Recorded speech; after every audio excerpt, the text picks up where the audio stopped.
Oi, minhas irmãs, tudo bem com vocês? Espero que vocês estejam bem. Peço que desconsiderem, o cenário.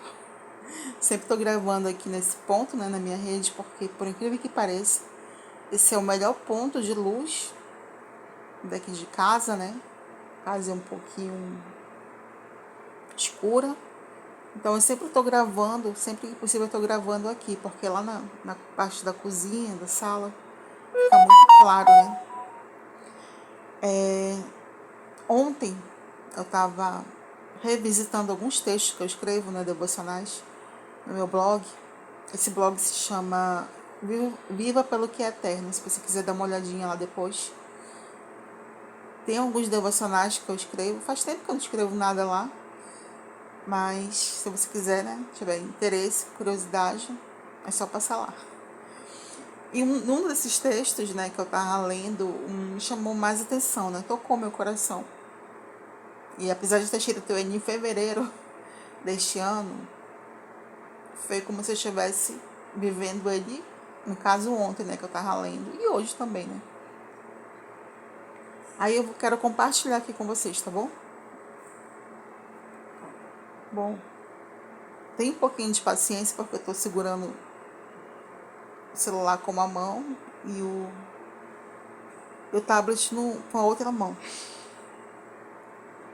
Aqui eu saúdo, as leitoras, porque eu sei que, como o blog ele é direcionado a mulheres, aí eu saúdo e tal, E aí eu começo. Hoje nossa mensagem é sobre aquilo que mais nos impulsiona. Nos impulsiona, Você já parou para pensar no que dá sentido à sua vida? Hoje eu acordei, fiz meu devocional, meditei e o Senhor falou profundamente comigo. Fiquei maravilhada e fiz outras coisinhas em casa e deitei na rede, como de costume, para terminar de ler um livro no meu Kindle, e assim eu fiz. Depois fiz algo no meu Instagram que me levou a refletir. Somos aquilo que mais amamos, Aquilo que mais move, as nossas vidas. Aí eu fiz uma pergunta aqui. Conhece o ditado, você é o que você se alimenta, A mesma coisa é no sentido espiritual. A gente se torna, a nossa alma se torna aquilo que a gente mais consome. Então, eu fiz essa interseção, entre o alimento físico e o alimento espiritual, Eu vejo essa interseção entre ambos os casos. Então, como serva de Deus, me questionei: o que estou consumindo mais? O que estou pensando mais? O que estou lendo mais? O que estou vendo mais? O que estou me preocupando mais? No último domingo, li uma obra que falava sobre a maturidade cristã e conformidade à estatura da pessoa de Jesus Cristo. Essa obra está no Kindle.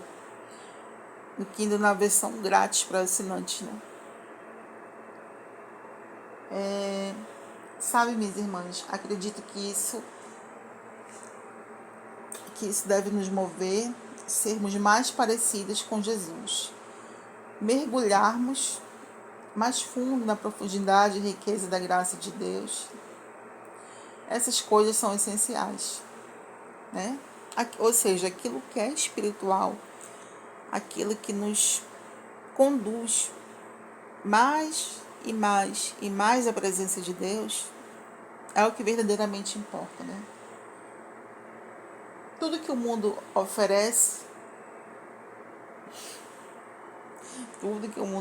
é ilusão, Tem até uma música que eu gosto, que ela fala assim, não é uma música cristã, mas tem um trecho da letra dela que fala assim, não acredites no mundo, porque o mundo não pode te dar o paraíso. E é aí que fala aqui o texto. Tudo que o mundo oferece, e até as bênçãos de Deus, às vezes tornam-se ídolos em nossos corações. Eu não estou falando, de coisas ilícitas, como droga, sexo a bel prazer fora do casamento, as coisas, que as pessoas que não conhecem o Senhor ou que até nós, né, quando não conhecemos o Senhor, já praticamos.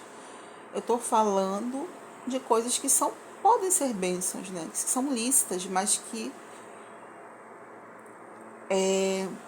nosso coração é tão direcionado para elas que elas, em vez de bênçãos, acabam se tornando maldição. E quais foram os exemplos que eu coloquei aqui, né?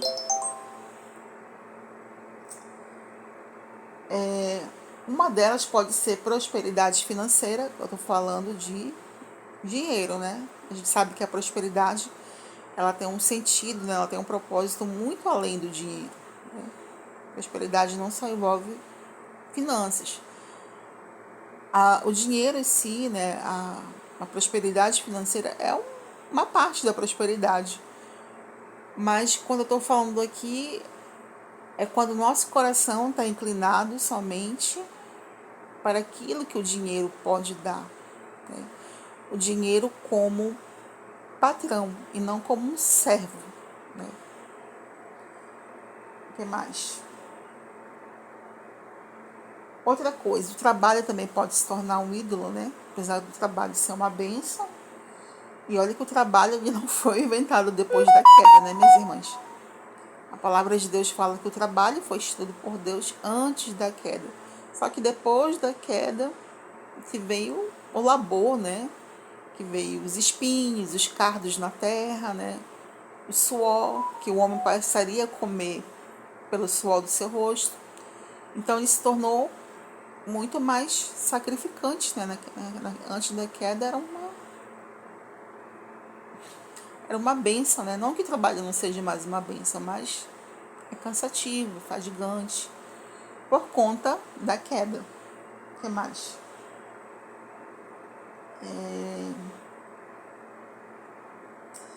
Aí eu coloquei aqui o trabalho.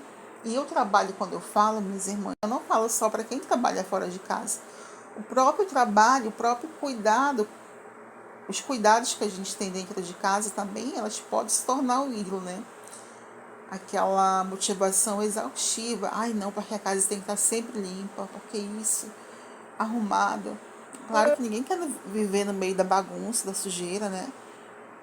Mas tem pessoas, né, que têm problemas em relação a isso, né? E isso acaba se tornando um ídolo. Tudo que é desproporcional, desequilibrado, não é bom. O que mais? Estudos, né?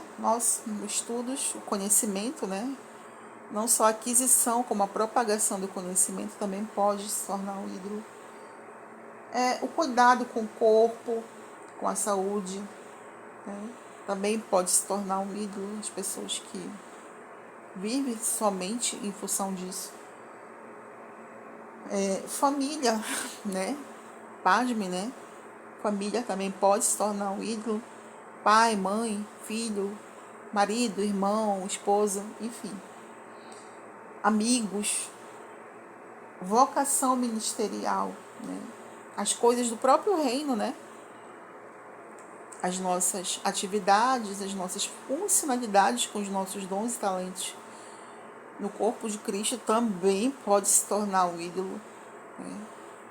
Pode ocupar o nosso lugar de devoção. Depois medite na história, né, no contexto de Marta e Maria, né? Enquanto uma estava trabalhando, né, e a outra estava ouvindo, né? E a Marta, ela não estava fazendo algo imoral, mas estava fazendo algo fora de tempo, né? E aí se tornou algo que naquele momento era algo secundário, né? Era algo importante, mas não era urgente, né? O que era urgente naquele momento? Era estar aos pés do Senhor, como Maria fez. Por isso que Jesus disse que a melhor parte não lhe seria tirada, porque Maria, ela sabia que tinha que fazer as coisas, que tinha que trabalhar, que tinha que servir, que tinha que cuidar do lar, mas naquele momento, a urgência para o seu coração era ouvir, né? Era estar aos pés do Mestre, o Senhor Jesus. O que mais?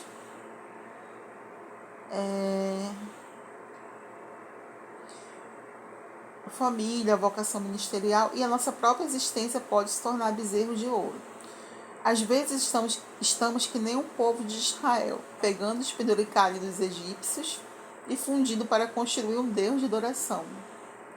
Vocês conhecem essa história, né? Do que o povo de Israel fez um bezerro de ouro com as joias, né? Que o Senhor ordenou que os egípcios concedessem ao povo, né? Aos israelitas, antes de sair do Egito, né?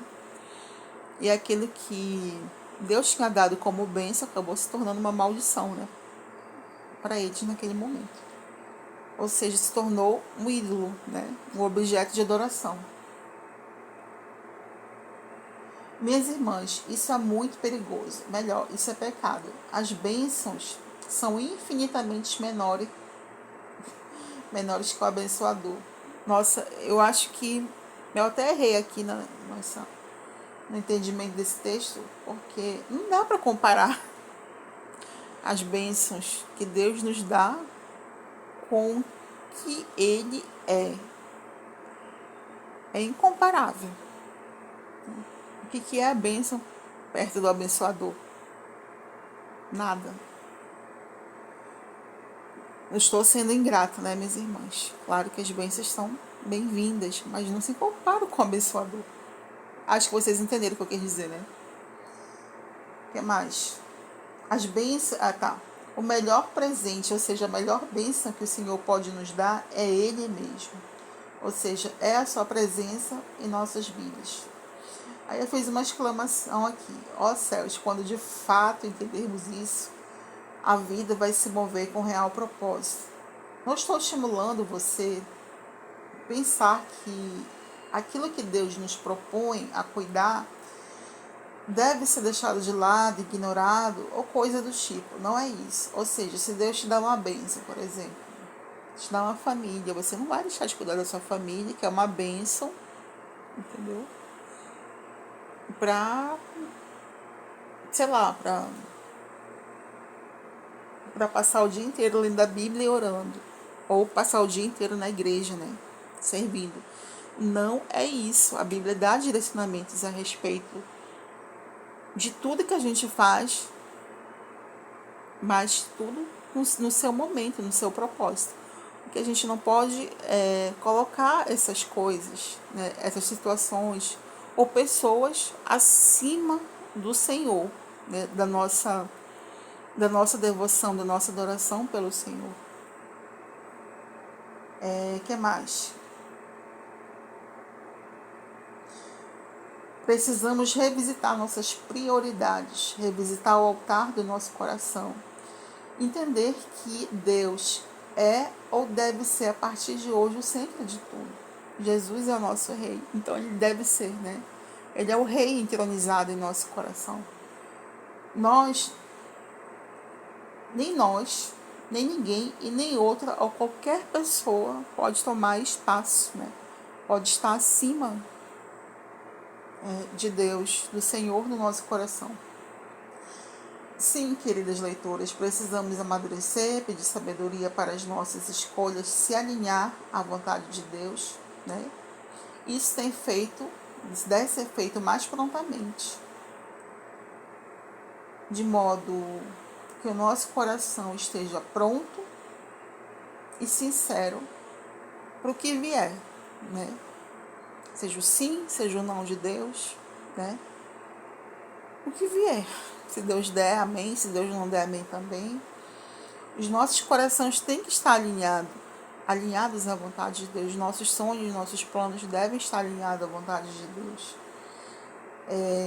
As nossas coisas, os nossos afazeres, nosso trabalho, nossa família, tudo deve estar alinhado segundo a vontade de Deus, segundo, né, aquilo que Ele ordena, né, conforme a sua palavra. Que Deus possa nos fazer crescer na sua graça e conhecimento, mas também com o coração rendido a Ele, né? Se render, né? Tipo assim, polícia e ladrão. O policial fala, ei, se renda, né? Rende-se. Então, a gente tem que ser, sabe? Se entregar totalmente. De tudo. Corpo, alma, espírito, tudo. Que mais? Com o coração rendido a Ele, com humildade. E também, minhas irmãs, não adianta a gente fazer tudo certinho, mas não ter amor, né? Não ter compaixão, não ter misericórdia, né? Como Deus tem misericórdia de nós. Deus sempre está chamando a gente ao arrependimento. E a maneira que Deus vai nos chamando ao arrependimento, que Ele vai nos perdoando, a gente também tem que se tornar mais parecidos com o Senhor, né? E uma dessas coisas, para que a gente se pareça mais com o Senhor, ser imitadores de Deus, né? Paulo fala, ser imitadores de Deus é nos tornando pessoas amorosas e misericordiosas. Eu tô correndo aqui porque tá acabando minha memória. Meninas, fique com Deus e até a próxima, se Deus quiser.